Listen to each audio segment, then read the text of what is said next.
This one video hit 8.1 million views on TikTok of this creator who went from this to this. And she did so by making a series of tweaks explained in the clip that made all the difference. And since it involves nutrition advice or information, which is my area of expertise, I figure I'll give you my thoughts in another edition of my Dietitian Reaction series. This video and my reaction will change the way you think about weight loss, and it might just get the scale to start moving if you've been struggling to see results or you've been kind of hitting a plateau. The piece of content goes through a list of reasons why you might not be losing weight, and most of the changes that this person made and also that she suggested that are based on very small tweaks to your diet to prevent overeating. A few other nutrition professionals have already shared their thoughts on this video because some of the advice in here is a bit controversial. But in my opinion, there are parts of this video that are essential to understand if your goal is weight loss. So if you want to learn how to make those simple changes and to find out what is a complete waste when you're trying to lose weight, keep watching.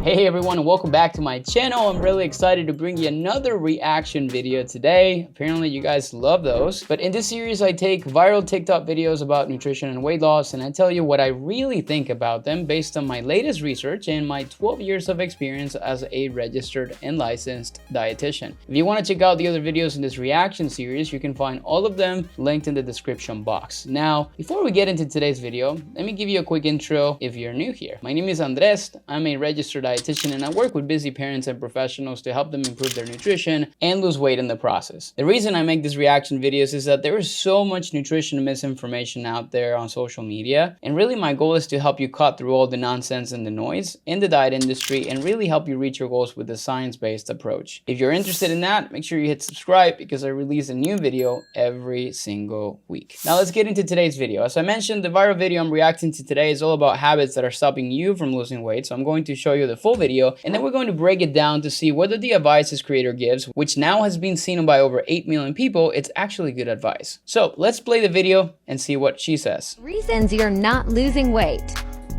Grabbing a handful to satisfy cravings. This is 50 calories. And so is this. This is less than 5 calories. This is 30 calories. Stopping activity once you've hit your move goal. Thinking zero-cal items are zero no matter the serving. This is less than 5 calories. This is 45 calories. Not measuring ingredients. This is 100 calories of each. Not counting starchy vegetables. They add up fast.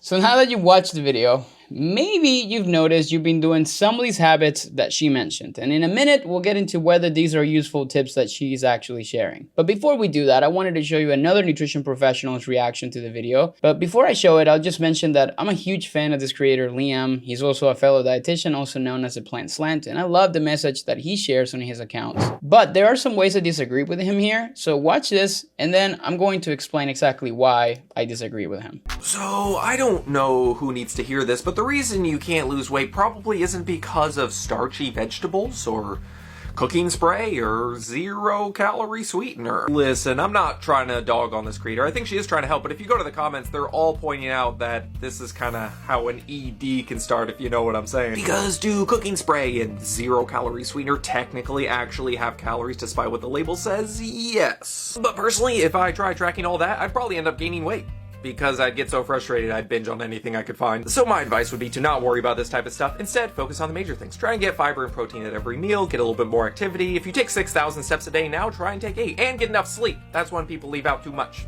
Focus on that stuff.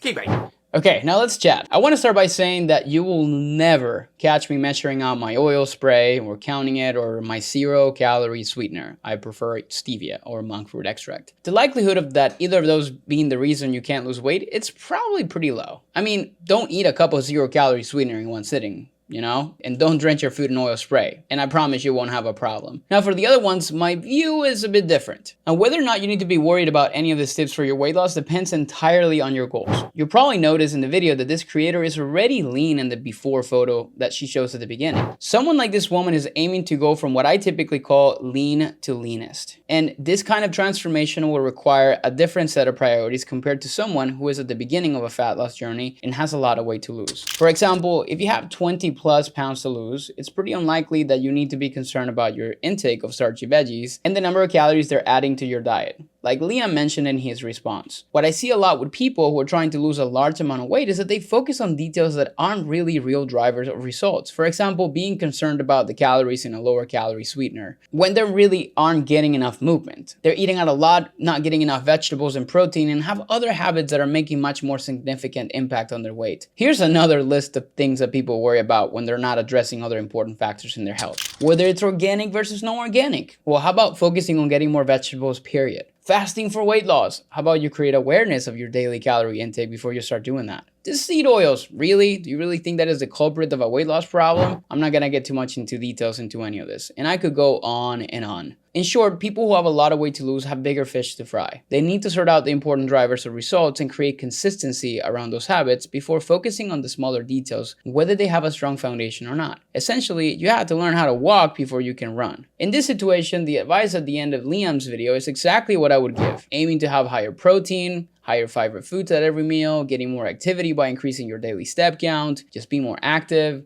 getting enough sleep. Then once these habits are mastered, you just keep executing them as the weight starts to come off. Now, if you decide that you want to drop that last 5 to 10 pounds of fat, you're going to want to look at times during your day when you're maybe adding extra calories that could be preventing you from staying in a calorie deficit. If you're struggling with weight loss, you probably need to check if you're having too many BLTs. And no, I'm not talking about sandwiches. I'm talking about what I like to call bites, licks, and taste. These are little mindless snacks that you have throughout the day that seem so small that you think won't make an impact in your goals. For example, eating your kids' leftovers. I do that. Having an extra latte every day. Eating an extra spoonful of peanut butter when you're putting it on your toast in the morning, or maybe thinking that that one spoonful you had was one serving when in reality was 2 or 3. Maybe having a handful of cereal whenever you pass by the kitchen, or grabbing a few potato chips while you're making dinner. This also includes the examples that this creator in the video gave of having handfuls of chocolate chips and nuts and not measuring ingredients or condiments, and sometimes even what she said about starchy veggies, although this is still fairly unlikely and I rarely recommend you cut out vegetables to cut calories, but you need to understand that they also amount for a specific amount of calories. Now, I want to make it clear that there isn't anything wrong with the occasional BLTs, and each one on its own is not really going to significantly affect your progress, but little things add up, especially when it's multiple times a day, every day of the week. If your goal is fat loss, the best way to accomplish that is a small, sustainable calorie deficit, so you don't feel hungry all the time while still making progress. The issue is when the calorie deficit is so small, for example, eating 200 to 300 fewer calories than you burn, a few bites here and there can easily take you out of that deficit that you needed. This is especially true with very calorie dense foods, meaning things like chocolate chips and nuts that are low volume, but they condense a lot of calories in smaller spaces. So if you're feeling like your weight loss has plateaued, I want you to closely examine your habits and be mindful of each time you're snacking on something. But again, you might get to a point in your journey when you're really relatively lean and you're looking to shed a bit more or a lot more extra body fat, usually just for aesthetic goals like the person in this video. In the case of her, her calorie intake or her calorie requirements are probably a lot lower than somebody that weighs a lot more, so creating that deficit may be a little bit difficult. And when going from lean to leanest, that's when the details start to matter a lot more. Liam was also completely right in this video that getting hyper-focused on small details can lead to negative behaviors and mindset in some people, including eating disorders. That's what a lot of the comments in this video are actually talking about. So that's why it can be helpful to work with a coach in this process, particularly when there's not really red flags around your eating habits and the mindset that you have around food. And it's also important to consider whether any of your efforts to lose weight are worth the sacrifices that you have to make in your lifestyle. It is possible to have attention to detail while maintaining a healthy mindset, but some people find this more difficult. So that's my little disclaimer about going through this process. A while back, Precision Nutrition published a great article and infographic speaking on this topic, and they call it the cost of getting lean. I will link it below. But the short of it is that you have to really understand the benefits and trade-offs of getting to a specific body fat percentage, particularly when it's super low. But in essence, the leaner you go,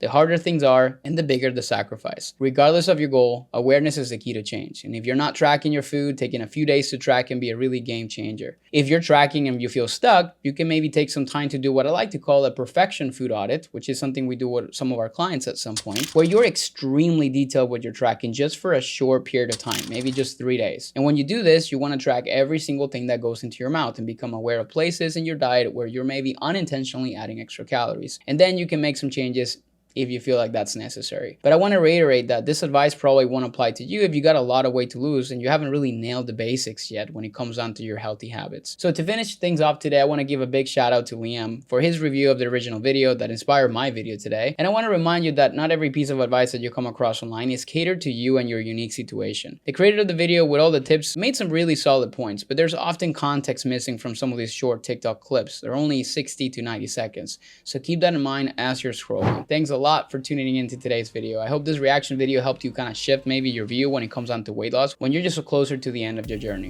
If you have any questions, as always, I'd love to hear from you in the comments. And of course, if you need support and help, we have a coaching program that helps people go through exactly the same process, whether you have 50 pounds to lose or you're just in that last bit of a stretch when you're really trying to drop that 10% body fat or so. If you want to learn more about that, there's a link in the description box so you can learn exactly how you can apply to our program. And again, don't forget to hit subscribe so you don't miss next week's video.